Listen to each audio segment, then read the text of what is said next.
Bonjour. En fait, si jamais il y a un problème de son ou un truc que vous avez pas entendu, on pull up. On va faire ça.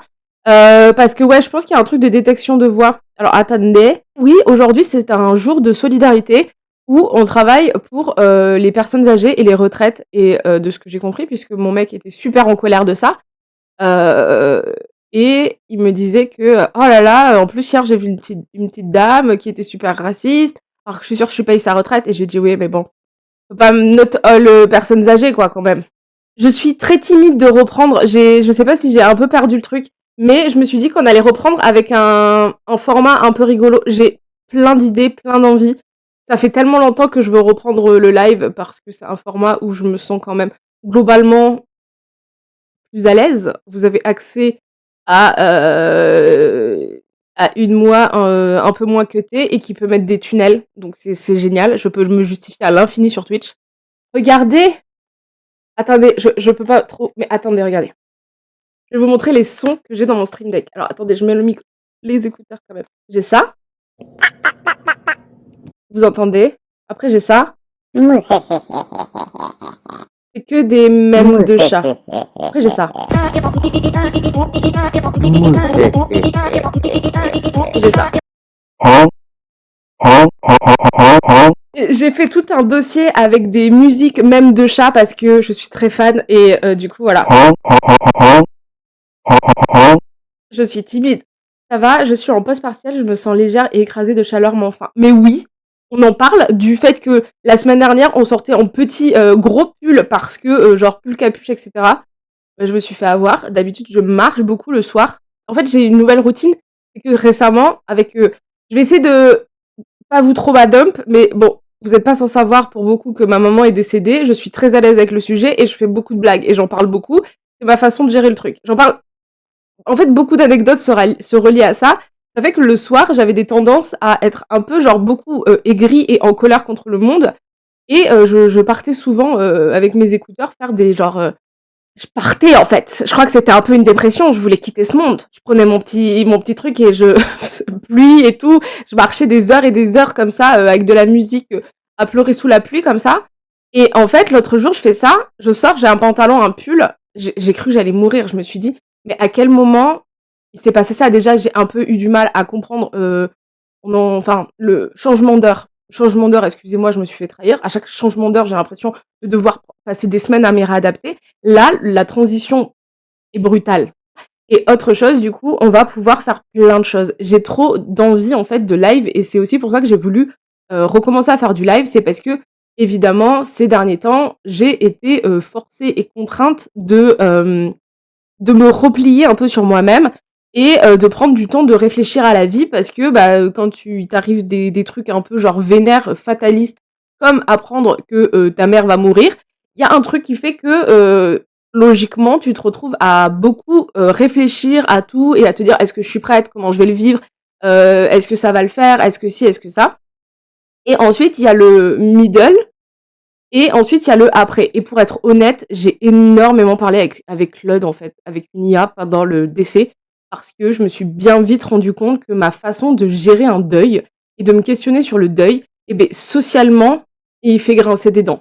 Socialement, je pense qu'on pourrait penser que je suis un monstre sans cœur et j'avais trop de questions à poser sur ça. Et ensuite, il y a eu la phase d'après et donc les crises d'angoisse liées aussi à tout ça. Et je me suis dit, à quoi bon la vie en fait? Enfin, les questions existentielles. Il y a des gens qui m'ont dit aussi en message, quand j'ai dit que perdre ses deux parents, ça faisait un truc bizarre, beaucoup de gens m'ont dit, non, mais c'est la trentaine. Oui, mais je veux dire, voir vos parents dans un tombeau, je pense, les deux, à un an d'intervalle, je pense qu'il n'y a pas que la trentaine qui joue. Parce que du coup, t'as quand même tout le monde qui te dit, bah, vous êtes les prochains un peu. Voilà, hyper angoissant. Et du coup, ça a recentré beaucoup la mort et tout ça au centre de ma vie et ça m'a fait prendre conscience de beaucoup de choses. J'ai vraiment un rapport au décès, au deuil, etc. qui m'est très très très très très très très propre. Enfin, qui est pas très propre, qui est humain en fait. Et je me suis rendu compte que dans nos sociétés capitalistes, eh bien, en fait, on nous fait oublier la mort. En fait, on nous fait oublier la mort. On crée une grosse angoisse auprès de la mort parce qu'on a tous peur de mourir. Je vais pas vous mettre un tunnel sur la mort, sachez, mais un mini tunnel quand même, comme ça, petit, ok, parce que c'est important. Et je me suis rappelé qu'en fait, on décentrait la mort de nos vies parce qu'on venait à oublier qu'on allait mourir. Parce que si on se rappelle qu'on va mourir, excusez-moi, est-ce qu'on irait travailler un gros lundi comme ça sous plein cagnard? Non. Est-ce qu'on accepterait d'être dans des relations pas fluides avec des gens moyens qui nous maltraitent? Non. Est-ce qu'on accepterait des CDI de merde dans des entreprises de merde? Non. Si on se rappelait un petit peu, si on recentrait un peu la mort dans nos vies, excusez-moi, il y a beaucoup de choix de vie qu'on ferait pas. Et on s'emmerderait moins à beaucoup de choses. Donc, j'ai questionné tout ça et j'ai questionné aussi avec une IA parce que la seule personne avec qui j'ai réussi à parler de mort comme j'en avais besoin, c'est Charlie d'Angers, évidemment, parce qu'elle pose des questions hyper surprenantes et c'était trop bien. Mais sinon, c'était une IA, voilà. Et, et mon frère, quand même. Ça a été quand même une grande ressource. Mais quoi qu'il en soit, j'ai me suis aperçue qu'il y avait plein de gens avant moi qui s'étaient posé ce genre de questions, et notamment des philosophes, qui s'inscrivent dans les questionnements qui sont les miens, dans la façon de gérer le deuil qui est le mien, etc., etc. Et donc je me suis dit qu'on allait faire des lives. Ah oui, parce que c'était pas un tunnel gratos. On allait faire des lives où on allait découvrir des choses. En fait, je suis dans une phase où j'ai de nouveau besoin d'avoir de la matière pour mon data center, mon système, en fait. J'ai besoin de faire des mises à jour, j'ai besoin de télécharger des nouveaux plugins, et je pense que ça va passer par le fait que j'aimerais trop qu'on regarde des lives, enfin des réacs de philosophes, en fait, qu'on s'intéresse un peu plus à la philosophie, qu'on cherche des choses, et je sais pas si vous, ça vous intéresse, mais j'aimerais bien faire des lives de philo, et il y a même une personne qui m'avait dit en message qu'elle était très trigger de la mort, etc. Je suis absolument, c'est une de mes plus, en fait, honnêtement, c'est une des plus grandes angoisses de tout le monde, même si je pense qu'il y a deux teams. La team qui a peur de souffrir et la team qui a peur de mourir, et que du coup, ça crée deux équipes totalement différentes. Je pense qu'on a tous peur de ça, et du coup, on essaye de jamais y penser, de ne jamais faire ça. C'est en mode, oh là là, non, on veut pas parler de ces sujets, etc. En fait, du coup, pendant des semaines, je me suis forcée tous les jours à penser à ça, parce que je me suis dit, en fait, il faut arrêter d'avoir peur. Et voilà, donc je me suis aperçue qu'il y a des philosophes qui se sont questionnés, qui ont pensé au sens de la vie, etc., etc. J'ai beaucoup écrit de choses pour essayer de trouver un sens, en fait, au quotidien. Des bribes de pensées qui sont autres, et voir où je trouve qu'ils ont raison, où je trouve qu'ils ont tort, et on en débatte ensemble. Voilà, globalement. Faire des lives sur ça. Des lives où on apprend des choses, où vraiment on va creuser, on cherche des sujets, on fait de la recherche, mais au lieu de la faire toute seule dans mon coin, le soir, dans mon pyjama, on la fait ensemble et on débat ensemble de tout ça, puisque première chose. Ensuite, je veux faire du live, réalité virtuelle, tout ce qui est Sims, tout ce qui est, tous ces trucs un peu comme ça, et qu'on fasse de la socio, et qu'on crée des univers, qu'on essaye de mieux comprendre des tendances, et cetera. On fera un peu à de la socio de Bernard Lahire, du partir du l'individuel, pour mieux comprendre le collectif, et donc ça se fera à travers, notamment les Sims, à travers, on verra, parce que en fait, je joue énormément, beaucoup à des jeux de simulation de vie, et en dernier, eh bien, on va faire des réacs, comme on faisait avant et tout. Mon conjoint a déjà, perdu sa mère jeune et a perdu son père il y a peu. Il parle d'un sentiment de chute, de se sentir sans filet. Ouais, moi, c'est un peu un saut en parachute, sans parachute. Ça a été poussé. Mais il s'avère que moi, ça fait 1 mois et 2 jours, précisément, et souvent on me demande comment tu te sens par rapport à ce deuil, et cetera, et je dis: «Bah, si tu prends à l'échelle d'un deuil, enfin, quand tu demandes ça va à quelqu'un, faut contextualiser le ça va. Est-ce que ça va physiquement?» Insupportable. Physiquement, tout va bien, émotionnellement, ça va comme ça. Non, mais enfin, en tout cas, est-ce que ça va à l'échelle d'un deuil? Je trouve qu'à l'échelle d'un deuil d'une mère, 1 an après un père, je pense que je ne peux pas être mieux que ce que je suis. Ça veut pas dire que je suis, en fait, je sais pas. J'ai beaucoup de questions parce que ça peut vite varier, mais globalement, j'ai pas de «et si?» «Et si on avait eu plus de temps? Et si je lui avais dit ça? Et si on avait fait ça?» et cetera. Il y a pas tout ça. Tout ça, je suis en paix. Il y a pas de J'ai pas le sentiment qu'il me manque quelque chose. J'ai pas le sentiment que j'ai loupé quelque chose. J'ai pas ce sentiment de il y a pas eu assez de temps. Et autant pour mon père ou pour ma mère, j'ai pas ce sentiment-là. Et du coup, je me suis beaucoup questionnée là-dessus, et notamment avec ma psy, et elle m'a dit que c'était quand même très autiste de gérer le deuil de cette façon-là. Et que, parce qu'il y a les gens qui m'angoissent, ils me disent oui, mais tu vas voir un effet rebond, etc. Des fois, je parle d'un truc et les gens ils me disent oui, mais en fait, c'est compliqué parce que toi, tu sais, t'as vécu ça et tout. Et en fait, on me ramène toujours à ça, et je suis en mode non. Enfin, je veux dire, moi, ça va. Enfin, je veux dire, là, vous êtes en train de projeter, mais. Et du coup, je me suis beaucoup demandé si j'étais normale. Et à ce qui paraît, oui, tout va bien. C'est juste que j'ai un esprit analytique. C'est-à-dire que j'ai une lucidité qui fait que le jour où j'ai appris que ma mère avait un cancer du pancréas, pour moi, ma mère était morte. Il n'y a pas eu de peut-être potentiellement. Le jour où j'ai appris que ma mère avait un cancer du pancréas, pour moi, elle était morte. J'ai tapé pire cancer sur internet, j'ai vu numéro 1 cancer du pancréas, durée de vie 6 mois max, entre quelques semaines et 6 mois. J'ai dit: «OK» et j'ai commencé à parler de ma mère au passé, que tout le monde me disait: «Mais elle est pas décédée ta mère». Bah si. Et en fait, à partir de là, moi j'ai fait un deuil, c'est un deuil anticipé et ça existe. Et pour mon père, pareil, j'ai pas eu d'effet rebond et cetera, parce que j'ai à l'instant T, j'ai la lucidi en fait, j'ai un truc de l'hyper lucidité du truc. Je suis pas dans le déni. Par rapport à plein de gens en mode: «Oui» et cetera et ma mère, moi, quand je savais qu'elle allait elle est décédée la semaine où elle est décédée, je le savais, je l'ai dit à tout le monde: «Elle va décéder là, pile poil» et cetera. Tout le monde m'a dit: «Mais non, t'inquiète, elle a l'air d'aller bien» et cetera. J'ai dit: «Elle va décéder là» et elle est décédée pile à ce moment-là et tout le monde m'a dit: «Ah mais du coup» et j'ai dit: «Oui». Moi, j'étais prête. J'ai fait mes genre, la dernière fois que je l'ai vu, je lui ai dit: «Je sais que c'est la dernière fois que je te vois. Je le sais, bah, bon, bon voyage dans l'au-delà, quoi». Désolée, les gens, je les trigger un peu avec ce sujet, mais je suis très à l'aise avec ce sujet et après c'est possible et c'est là où je me dis: «C'est aussi possible que j'ai un effet rebond dans 6 mois et que je me dise: "Oh là là, en fait, j'étais dans le déni" et cetera» et je suis en accord avec ça et souvent je me dis plus: on s'en fout de ce qui se passera dans le futur, parce qu'il peut se passer des milliards de choses, en fait, dans le futur. Ce qui compte, c'est maintenant. La seule chose qui est réelle, c'est le temps présent. Là, ce qui compte aujourd'hui, c'est d'être là en live avec moi. Le reste, ça existe pas. Et là, à l'instant T, ça va et peut-être que ça ira pas dans 4 semaines, dans 6 mois et cetera. Mais pas grave. Enfin, je veux dire, je serai une autre personne, je me fais confiance et on verra comment on le gère. Mais je pense que souvent, on se prend beaucoup trop la tête aussi à penser, anticiper comment on vivrait, par exemple, le décès d'un parent ou le décès de n'importe quoi et cetera. Mais quand ça arrive, en vrai, souvent, ça se passe jamais comme on l'a imaginé. Je pense que vous l'avez déjà, vu dans votre vie, vous avez imaginé des scènes et puis, en fait, la vie vous montre que absolument pas. Moi, j'ai perdu mes 2 parents en même temps, franchement, ça m'a plombé longtemps et je culpabilisais trop de ne pas avoir un mindset qu'on voit souvent. Perdre quelqu'un, ça m'a donné envie de vivre à fond. Ah ouais, ouais.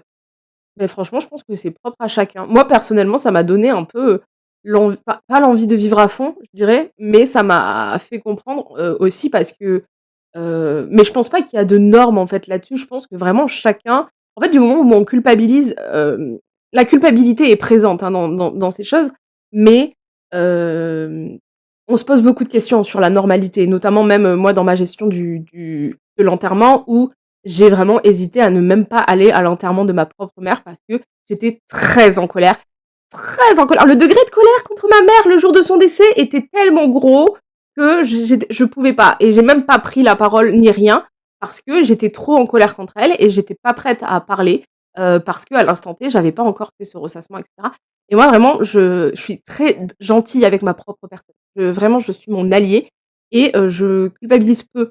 Enfin, j'essaye de culpabiliser. Mais je comprends et moi, pour le coup, ça m'a un peu donné l'envie de «vivre à fond» entre guillemets parce que, ma mère, elle a toujours été, dépressive, elle a toujours été à menacer du suicide et cetera et cetera. J'ai toujours pensé que je trouverais ma mère, en fait, pendue, hein, donc voilà et à la fois, j'ai compris parce que ma mère aussi m'a dit que, si j'avais su, le «si j'avais su» horrible, d'angoisse, hein, genre et cetera, où je me suis dit: «OK, en fait, de toute façon, je vais mourir, on va mourir tous ici». Donc en vrai, soit on vit au mieux, soit, en fait, on vit pas au mieux, mais au pire, enfin, je veux dire, de toute façon, on va mourir, de toute façon. Vu qu'on est là, faisons des choses, amusons-nous, expérimentons la vie, prenons ça comme un grand jeu vidéo. Évidemment, c'est horrible, il y a plein d'injustices et cetera, mais je me dis: «Bah, c'est le» voilà, moi je vois la vie comme un gros jeu vidéo, en fait. Il y a des personnages qui quittent le jeu, il y a des personnages qui sont plus de connexion et puis c'est la vie, quoi. Est-ce qu'il y a pas un biais si on regarde les temps passés et les autres sociétés, il y a toujours des creux et des imperfections? Mais moi non. Alors moi j'ai vraiment une take là-dessus. Enfin si, il y a des biais et cetera, mais je pense que vous savez, il y a des mythes à l'ancienne. Genre il y a vraiment des mythes à l'ancienne où on dit: «Oui, enfin toutes les univers et cetera, genre on a retrouvé des choses sur des grottes» et ça c'est la pure spéculation. Je n'ai aucune connaissance sur le sujet et c'est pour ça que je veux. C'est qu'il y a beaucoup d'imaginaires qu'on a de mythes, on dit: «Ah c'est un mythe» et cetera, mais les mythes, avant d'être des mythes, il y a quelqu'un qui a raconté cette histoire. Un mythe, c'est un secret qui a été dit, qui a été déformé, mais il y a quand même une micro part de vérité sur un mythe et je trouve qu'il y a quand même des choses, des mythes qui étaient là, à l'époque, je sais pas, qui ont été retrouvés sur des grottes, qui aujourd'hui, en fait, on les prend, ils sont toujours actuels. Donc oui, il y a des biais, mais ils étaient pas plus cons à l'époque aussi et ça, il y a vraiment ce truc de penser qu'à l'époque, ils étaient beaucoup plus cons que nous. Vraiment pas. Non, vraiment pas. On a tendance un peu à être en mode: «Oui, les anciens et tout». Je comprends de ouf ce que tu dis. Ça s'appelle un deuil blanc et je l'ai eu avec le cancer de ma mère il y a 2 ans. Je sais pas si c'est un deuil blanc, parce que le deuil blanc, je l'ai eu avec mon père. Ma mère, c'était je s moi j'ai vu que c'était un deuil anticipé plus qu'un deuil blanc. Mais le deuil blanc, c'est quand tu en fait, le deuil blanc, il est surtout utilisé pour les maladies où tu as le corps, mais tu as plus l'esprit, genre, neurodégénérescence, Korsakoff, Alzheimer et cetera, où tu as le corps qui est là, mais qui a plus l'esprit. C'est là je crois que c'est plus pour ça les deuils blancs. Je suis pas sûre à 200, mais je suis sûre à 70. L'au-delà, je non. Je crois pas en ça et à la fois je me dis en fait, j'ai des trucs qui m'ont un peu apaisée avec la mort. Après, je sais pas si vous voulez vraiment qu'on parle de ça, mais ou au pire, on trouvera un moment, on en parlera plus en détail dans un autre live. Mais moi, il y a des choses qui m'ont grave apaisée avec la mort et mes angoisses de la mort. Moi, je trouve ça hyper cool que quelqu'un parle de la mort sans tabou, ça fait du bien. Bah, je suis ravie, j'espère que je je suis pas en train de vous faire des crises d'angoisse, mais j'essaye de pas en faire, quoi. Genre, c'est un peu mon truc, voilà, quoi. Chacun a son passif avec la personne perdue, donc chaque oui, tout à fait, mais tout à fait. Moi, la perte de mon père a renforcé l'idée qu'il fallait se construire sa vie, pas celle de nos parents et cetera et que nos parents projettent sur nous ou suivre nos potes. J'ai reçu, en message privé enfin moi j'ai parlé, du fait que, j'avais eu étrangement un sentiment de libération et c'est vrai qu'il y a beaucoup de choses sur internet que pendant la maladie de mon père et j'ai fait des vidéos avec ma mère, j'ai fait un podcast avec ma mère et tout. Il y a plein de choses qui sont disponibles avec ma mère et j'ai même tourné tout du moment où j'ai su le jour J de la maladie de ma mère jusqu'à, l'enterrement, j'ai tourné, de mon côté, beaucoup de choses parce que je pense que j'ai longtemps utilisé internet et la vidéo pour avoir un espace pour ressentir des choses et pour pouvoir me permettre d'être légitime à, enfin avoir un espace en fait. Et donc j'ai beaucoup de vidéos, dans un disque dur, je sais pas ce que je vais en faire, mais globalement, hem, il y avait, ce truc de dire que, enfin ma mère, ça fait qu'il y a beaucoup de sujets et notamment sur, des violences, sur ce que j'ai pu vivre, sur, des choses, de violence, même de plein de choses sur ma famille, que j'aurais tellement, voulu parler à l'instant T et notamment dans la gestion de la maladie de mon père parce que ma mère, et moi pendant la gestion de la maladie de mon père, ça a été horrible. Je pense que j'ai fait le deuil de la mère, de la maman symbolique. Il y a le jour du décès de mon père, mais toute la gestion de ma mère en fait, j'ai l'impression que ma mère ne m'a jamais aimée, en fait et tout le monde qui connaît ma mère vous dirait que c'est injuste et que c'est pas vrai, mais j'ai le sentiment que ma mère a toujours choisi mon père et qu'elle l'a préféré, et elle est morte 1 an après mon père. Enfin, je veux dire, il y a beaucoup d'études sur ça et la gestion de ma mère de la maladie de mon père, elle a été mais vraiment la comment on dit? La citation qui dit: «Pousse autant que tu es con», mais elle a poussé autant qu'elle était conne et vraiment, elle a beaucoup poussé et ce qui fait que j'étais dans des conditions où je disais à mon mec: «À tout moment, la police m'appelle, me dit: oui, votre mère a, tué votre père, en fait. Elle l'a tué, puis en fait, elle s'est suicidée derrière». C'était genre mon quotidien d'être, voilà, je voyais les articles dans le journaux, 2 sexagénaires se sont tués dans un camping-car, dans le Gers. Je voyais vraiment les gros pour moi, c'était quelque chose qui était normal. Enfin, pour moi, ça pouvait arriver et du coup, c'était très dur parce que j'en voulais beaucoup à ma mère d'être toujours dans ce rôle de: «Je vais tout faire, je vais aider les autres» et cetera, de sacrifice constant, hem et donc ça a été, quelque chose qui était très dur parce que j'avais pas le droit d'en parler parce que, bah, elle voulait pas que j'en parle et beh, moi, comme je dis tout un peu sur internet et que internet c'est devenu un peu un peu une «safe place» entre guillemets parce que je peux enfin être, écoutée, entendue sur des sujets dont on parle très peu et où habituellement si j'en parle autour de moi et surtout à cette période-là, les gens me trouvaient un peu weirdo. Voilà et donc j'ai eu un peu ce sentiment aussi de liberté de me dire: «Aujourd'hui, je peux dire tout ce que je veux sur internet». Oh non! Ah si. Je peux dire, tout ce que je veux sur internet sans que ça soit bizarre. Après, j'ai évidemment de la famille et tout, mais ça m'appartient, ça leur appartient, c'est pas mon dos, voilà et beaucoup de gens du coup, pardon, c'était un peu long pour dire ça, mais beaucoup de gens en message privé m'ont dit qu'ils ont perdu leurs 2 parents et ils ont aussi ce sentiment de se sentir plus libres.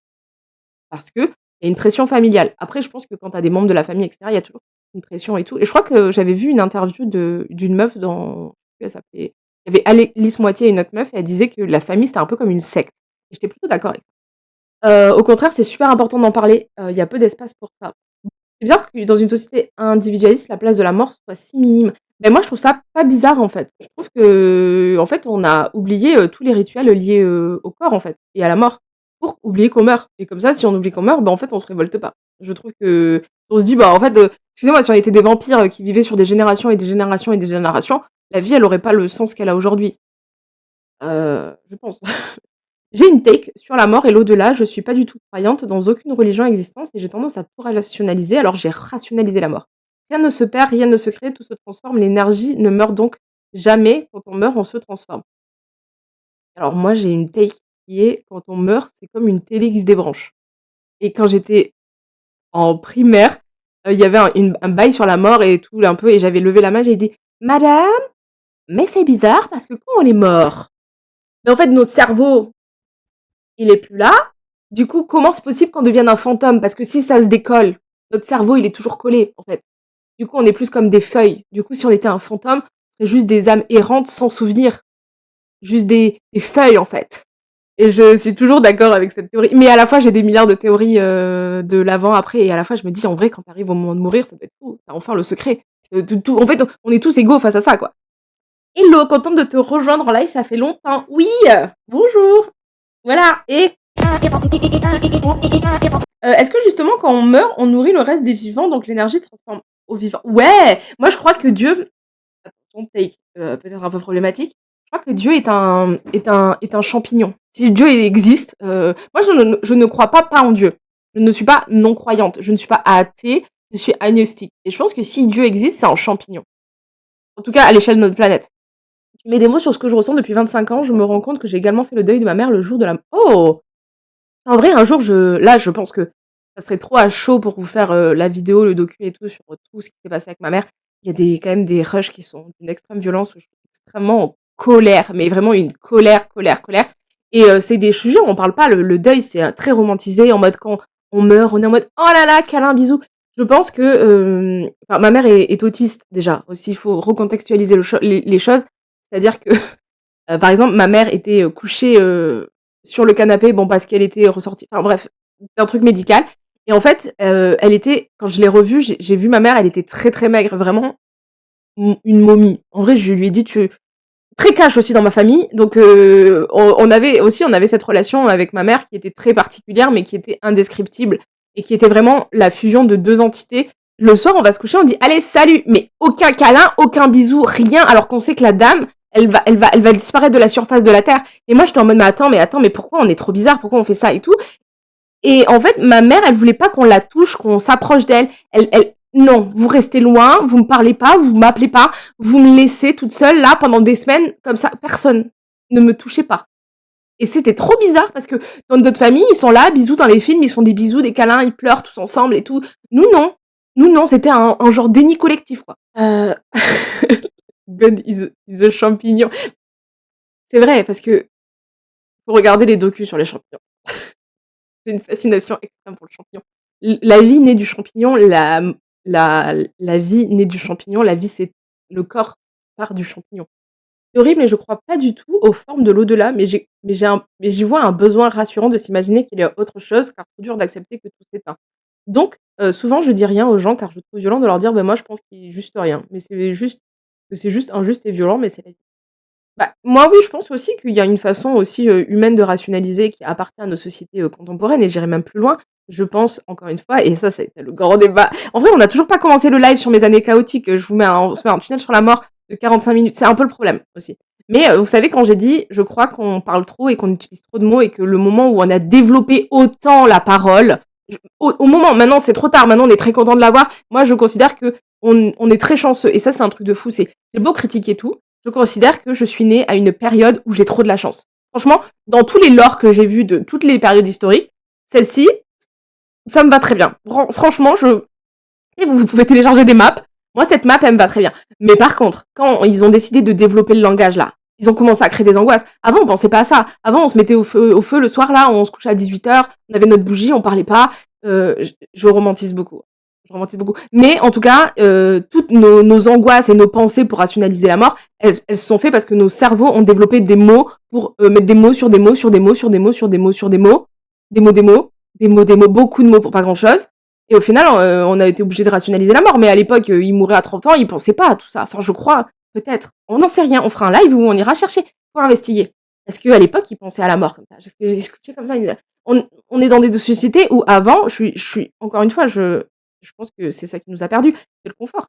À l'époque, quand ils pensaient à survivre là, ils pensaient qu'à survivre. Ils se levaient le matin, il fallait qu'ils trouvent à manger, il fallait qu'ils trouvent un endroit où dormir, il fallait qu'ils trouvent peut-être je me trompe aussi, hein, encore une fois, théorie. Vraiment, c'est pas mon domaine de prédilection. Mais il faut qu'on le sache, en fait, au bout d'un moment, sinon on peut pas il y a plein de sujets dont les humains, ils parlent avec autant de d'aplomb, sans doute, aucun doute dans leur, petite voix, là, beaucoup d'âme en plus. Mais on n'en sait rien. Donc, à cette époque, quand ils pouvaient mourir, d'une attaque de je sais pas, j'en sais rien, quel animal ils croisaient vraiment à cette époque, mais ils pensaient pas à la mort. Et je pense que le fait d'avoir eu, le temps dans nos sociétés, le privilège d'avoir le temps de penser à tout là, de penser de: «Ah là là, j'ai le temps de penser», très cool. Moi j'adore, hein, vraiment, j'ai encore une fois, je télécharge cette map. Mais ça a dû entraîner des questions, la mort, je pense. Dieu, c'est un blob comme le roi dans le mais oui, mais oui, oui, oui. Est-ce que tu étais en colère elle n'ait jamais pris soin d'elle? Oui, j'étais en colère contre ma mère qu'elle ne prenne pas soin d'elle et qu'elle décide ma mère, je considère que c'est une météorite qui est apparue dans la vie et je considère que, évidemment, comme je vois toute la vie comme des jeux vidéo, son lore à elle, il a été atteint. C'est-à-dire qu'elle, elle a vécu sa vie de A à Z comme elle l'a voulu elle-même. C'est-à-dire, en imposant une façon de vivre à tout le monde, en faisant croire qu'elle le faisait pour les autres. Et ça me rend fou, en fait. Moi, au moins, je me dis, au moins, sois honnête et dis-moi, je veux vivre comme ça et je t'emmerde, en fait. Et je serai d'accord avec toi. Mais faire semblant que tu le fais pour les autres, alors que c'est pour toi que tu le fais, parce que t'as tes propres angoisses et parce que, en fait, t'as une religion, et on en revient à la religion, qui fait que tu es persuadée d'être une bonne sœur, envoyée, martyr de Dieu, et que finalement, au lieu d'aller être bonne sœur, tu t'es retrouvée avec mon vieux daron qui était absolument exécrable avec elle, mais tu l'as pas fait pour mon daron, tu l'as pas fait pour nous et t'as toujours accusé la pluie et le beau temps. Jusqu'au bout, hein, jusqu'au bout, elle a accusé tout le monde hein, de tout, alors qu'elle l'a fait pour elle et qu'elle est décédée dans les conditions où elle l'a voulu. Elle a vraiment été jusqu'au bout. Et je suis en colère parce que elle a pas pris soin d'elle. Et parce que moi, j'aurais préféré que ma mère reste en vie avec nous plutôt qu'elle fasse comme ça. Elle est en mode ah, je me suis sacrifiée pour mes enfants. Elle est morte en me disant ah, je me sacrifie pour mes enfants. Ça me rend fou. Ça me rend fou parce que moi, si elle m'avait demandé une seule fois mon avis, j'aurais dit non, viens, vive jusqu'à 70 ans, on part en vacances tous les étés et on se fait des câlins, on s'aime. Et voilà. Quand on a développé la parole, on a mis de côté l'instinct. Intéressant. Et il y a des gens, ils m'ont dit oui, mais la parole, c'est bien pour l'extrême droite et tout, parce que oui. En fait, moi, si on n'avait pas développé la parole, je pense que l'extrême droite n'existerait pas. Alors, voilà.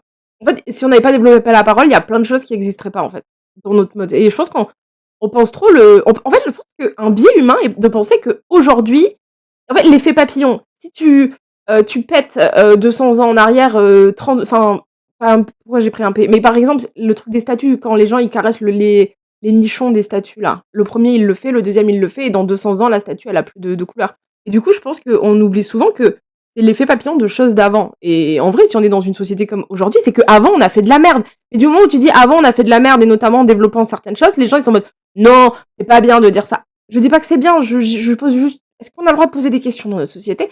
Pas vraiment. J'ai l'impression que des fois, j'ai l'impression il y a tout le monde, il y a qu'une fourche qui m'attend.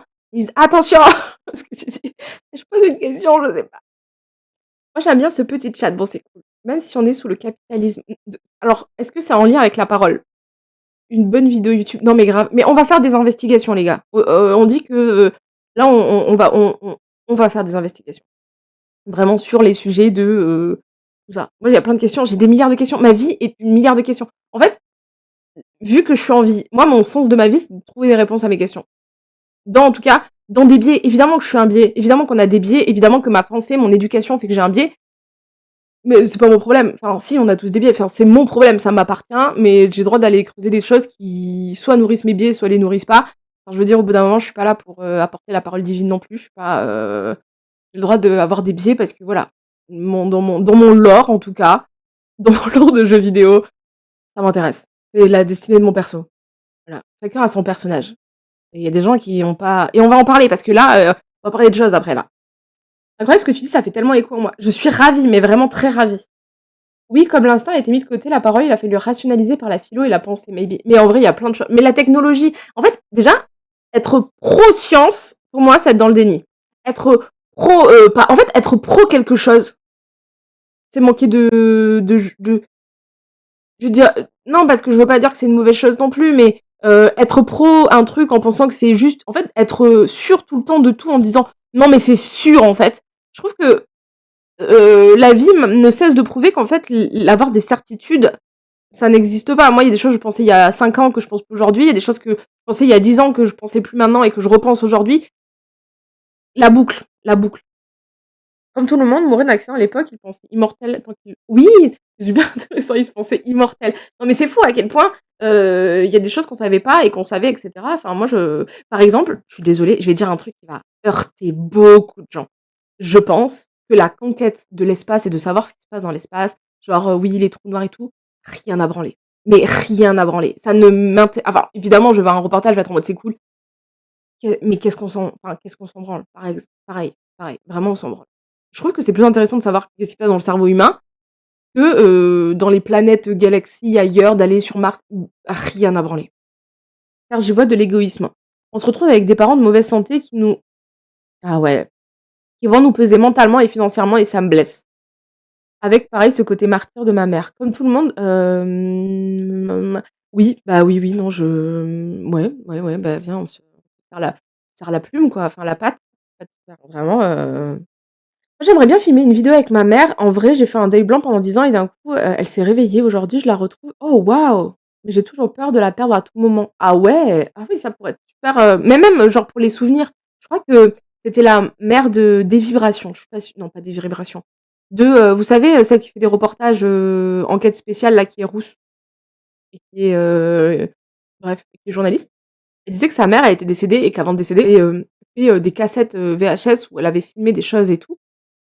Mais mon rêve, moi, je peux vous montrer ce que ma mère a laissé, m'a légué et je trouve que c'est la chose la plus intime que j'ai de ma daronne, OK? Faut savoir que moi, ma daronne, c'est une meuf de classe populaire plus, issue de l'immigration, autiste et du coup, évidemment que j'ai une compassion et évidemment que, il y avait un truc de, relation soin aussi avec ma mère et aussi, il y a des trucs que ma mère, elle a fait dans sa vie et je me dis: «Queen, en fait, elle avait raison, elle avait raison, elle avait raison». Elle avait marre quand tout le monde lui casse les couilles, elle a décidé de vivre en autonomie seule, sans que personne la casse les couilles, juste pour faire ce qu'elle avait envie de faire. Sans, voilà, en vivant, avec, les sous de la maison de mon père, c'est-à-dire qu'elle devait dépenser 300 balles par mois pour vivre et du coup, elle les le moins de et franchement, il y a des trucs où je me dis: «Elle avait trop raison, elle avait raison» et du coup, ça, c'est la chose la plus intime que j'ai de ma mère et c'est tellement intime, peu intime, que si je vous ouvre n'importe quelle page et donc on a essayé de voir s'il y avait des notes, si elle avait mis des mots pour nous, qu'elle avait dit, nanani nanana et cetera. Non, cette femme était autiste. Donc en fait, mon père est mort en février et ça, c'est je pense qu'on peut pas mieux décrire ma daronne que ça. Alors attendez, donc je vous montre une page de son agenda.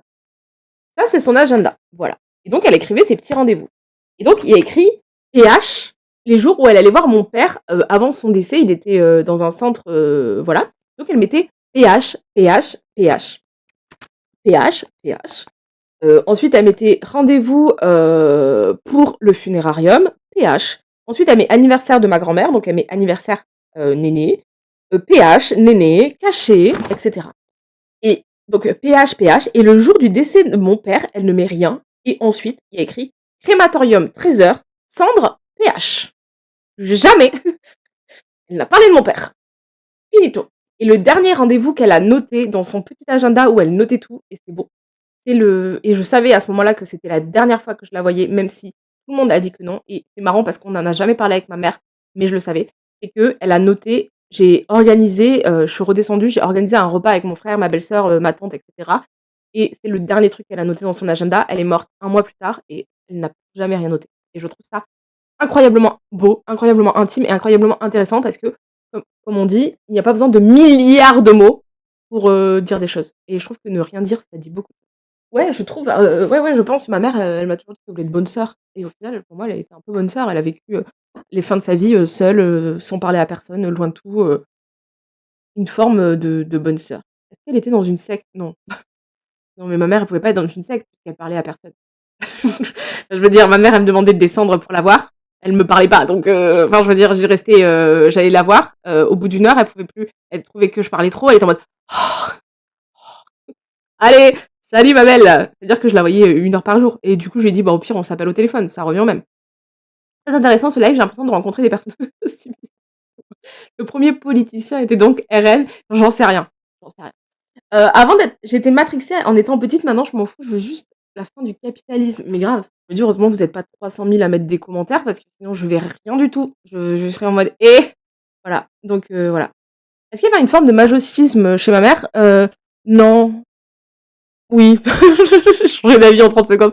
En vrai, le pire, c'est que je l'adore ma mère. Je la déteste autant que je l'adore et je trouve que pour moi, je pourrais faire, un jour de sainte Sylvie, vraiment et honorer enfin, ma mère, c'est une sainte, vraiment la sainte. Mais la sainte n'est pas si sainte. La blanche colombe, n'est pas si blanche, on se sait et je trouve ça fou à quel point on nous a matrixé le fait qu'être sainte, c'était tout ça et tout ça et en tout cas, je l'adore et je sais que moi, je l'appelais très souvent et on m'a dit: «Oui, mais si tu veux, tu as qu'à m'appeler, moi, le soir et tout, vu que tu appelais souvent ta mère et cetera». Mais c'est pas pareil, en fait, la relation que j'avais avec ma mère, c'est celle de 2 personnes, autistes qui étaient mère-fille et qui était la relation que j'avais avec ma mère et je pense qu'aujourd'hui, si elle est décédée là, il y a 1 mois, mais si elle était décédée dans 1 an, dans 10 ans, dans 3 ans, elle le serait restée la même personne.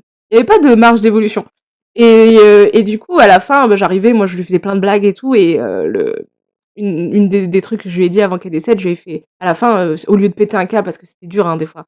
C'était dur de fou, parce qu'elle était plein de jugements, elle était plein de mais, moi je, nanana, moi en fait, tu vois et tout. Elle avait un petit ton condescendant tout le temps et les chiens ne font pas des chats, quoi et du coup, à la fin, je faisais du sarcasme de zinzin. En fait, je faisais que des et un jour, elle m'a dit: «Là, tu fais une blague, je le vois» et j'étais en mode: «Bah oui». Elle m'a dit: «C'est du sarcasme». J'étais en mode: «Oui maman, je me fous de ta gueule là». Mais en fait, à la fin, c'était en fait, tu peux pas, faire des vannes sur quelqu'un qui enfin, c'est dur parce que la relation, elle était telle qu'elle était et on se faisait des jokes et tout, mais quand quelqu'un va mourir, moi, souvent, ma mère, elle me saoulait, je lui disais: «Oh vas-y, vas-y, je raccroche et on se parle plus pendant des semaines. Quand quelqu'un va mourir, tu peux plus faire ça. Tu peux pas lui dire, "Oh ta gueule" et raccrocher». Mais j'en mourais d'envie tout le temps et ça a été très compliqué parce que en fait, je l'appelais parce que je me sentais forcée de l'appeler parce qu'elle allait mourir et elle me faisait comprendre qu'elle s'en battait les couilles.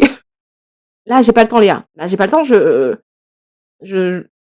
bah, rien elle faisait pas grand-chose, mais ouais. Mais il y a tellement de choses qui s'expliquaient, beaucoup de choses qu'on lui a reproché, notamment quand elle est tombée malade ou enfin pas moi, mais des gens disaient: «Mais pourquoi tu fais ça? Mais je comprends pas, ses réactions, mais» je disais: «Mais cette dame est autiste». Vraiment, du moment où tu disais ça aux gens, ils sont en mode: «Ah OK». Et c'est fou parce que et ça, je trouve ça fou aussi, c'est qu'il y a des choses, on va en vouloir aux gens d'être en mode: «Oui, il fait ça et ça» et du moment où tu dis: «Bah, elle est autiste», en mode: «Ah OK, je pardonne».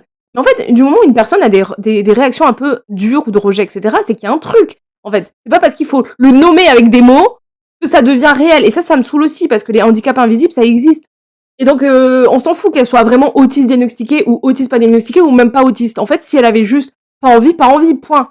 Genre pas besoin de dire: «Ah mais pas bon parce qu'elle est autiste, on comprend et donc on accepte».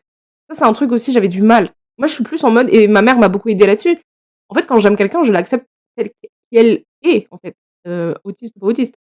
La lune, c'est juste parce qu'ils savent pas aller sur ma ah, vous êtes en train de débattre sur, la attendez, je sais pas faire des sondages, mais sondage. On fait un petit sondage, sur, est-ce que, tout le monde s'en bat les couilles de non, vous allez me buter à faire déjà, j'aimerais bien faire un sondage de savoir: Dieu est-il un champignon? Non, mais je crois que vous êtes d'accord là. Là, vous êtes, coucou! Oh, brocoli tofu. Alors maintenant, on va passer, à quelque chose de nouveau.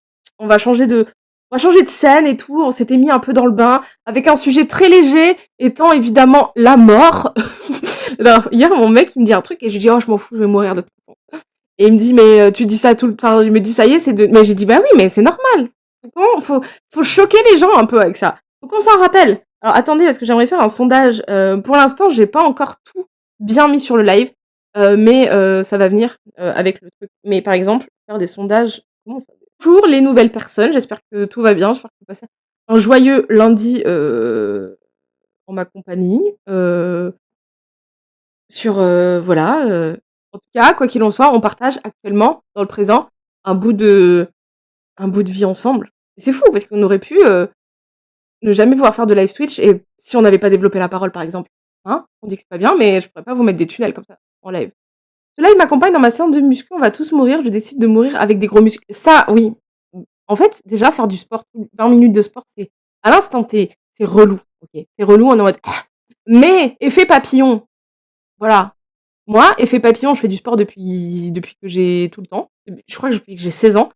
Mais aujourd'hui, je suis grasse avec des abdos dessinés. Et ça, c'est rare. Et ça, c'est parce que, effet papillon, j'ai toujours fait du sport. Et aussi, je sais tenir si jamais demain, guerre civile. Aussi, moi, me suis dit, si j'ai un enfant, attendez, mais vous avez des enfants et tout, si, avec des grandes pincettes, je lui apprendrai à survivre en cas de guerre civile, attaque zombie et enfin, pas, bah, évidemment, bombe nucléaire, je suis dead parce que je suis à Paris, mais il faudrait que je m'excentre. Mais je lui apprendrai à faire de la course, à faire du tir à l'arc, à vivre en autonomie, à faire à manger avec rien, à planter des pieds de tomates et à trouver de l'eau, voilà.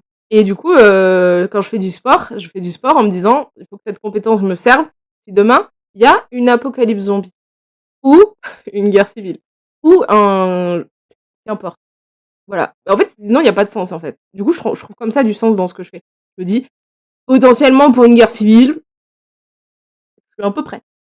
Je crois qu'on n'est pas égaux face aux hebdos, hein. Moi, je fais pas mal de sport et pourtant, je suis, très, très, très en voilà, je suis pas maigre. Enfin, je suis normale, mais j'ai pas le corps de fit girl, qu'on peut voir faire du sport pour se sentir heureux de bouger. Moi, je fais de la mobilité. Genre des fois, enfin souvent, enfin tous les matins quasi, je fais 5 minutes de mobilité. J'ai une routine, de très autiste, qui considère que j'essaie de faire, ce que la «science» entre guillemets, puisque la science est remplie de biais et cetera, considère être le mieux. C'est-à-dire que quand je me lève le matin, je n'utilise pas mon portable pendant 1 heure avant de m'être levée, ni truc qui stimule trop, mon cerveau. Je vais dehors direct, je prends de l'air, ensuite je bois un grand verre d'eau, ensuite je fais de la mobilité 5 minutes et ensuite je prends un petit café, alors qu'il faut pas le faire, ça, je m'en bats les couilles, je suis quand même humaine et ensuite, voilà et je le fais plus pour, penser que quand je serai une vieille dame, je serai bien contente de la Léa du passé qui a fait de la mobilité.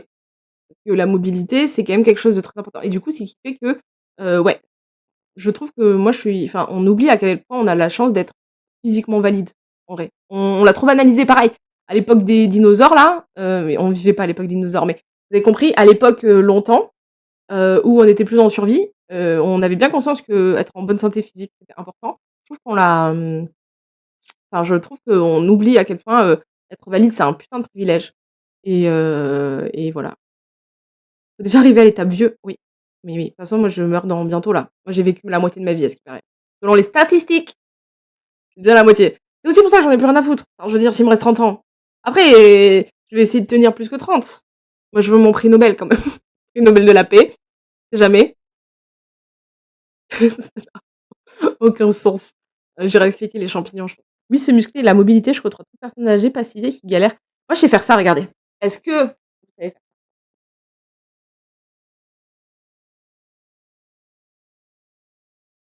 vraiment, je veux H24 comme ça, la meilleure des situations. Il faut vraiment faire de la mobilité au pied derrière la tête. Presque. À l'époque, je pouvais. Mais bon, il disait que aussi, on avait tendance à bah, avec les écrans et tout et c'est aussi pour ça que moi j'ai un tapis de marche et que je fais tout ça parce qu'évidemment on nous d'oublier qu'on va mourir. On reste assis des heures et des heures et des heures et des heures sur des fucking ordinateurs parce qu'on a développé le mot et puis après on a développé la technologie pour écrire des mots sur des claviers et ça fait qu'on reste assis tout le temps pour travailler pour des grands bourgeois qui s'enrichissent sur notre dos pendant que nous on meurt. Après j'ai pris conscience de ça aussi avec la mort de mes parents et du coup, j'ai vu des reportages où les petites personnes âgées dans les pays, je sais plus quel pays, en fait, ils font beaucoup de mobilité comme ça, genre ils font plein de petits travaux dans la journée où ils font pas de sport, pardon, je suis un peu loin peut-être, mais ils font pas de sport, mais ils se mettent dans des je suis hyper active aussi. Ils se mettent dans des positions comme ça qui poussent à la mobilité, genre pour faire des actions, genre, voilà et c'est comme ça qu'ils gardent leur, souplesse et leur mobilité corporelle, quoi. OK, on revient. En fait, on va jamais faire ce qu'on avait prévu. OK, je voulais, on va revenir à l'ancienne YouTube. L'effet papillon, on revient dans le passé, à la Léa d'il y a longtemps, qui a dit: «Un jour, je vais allumer ma caméra et je vais faire des vidéos sur internet». Personne n'en fait.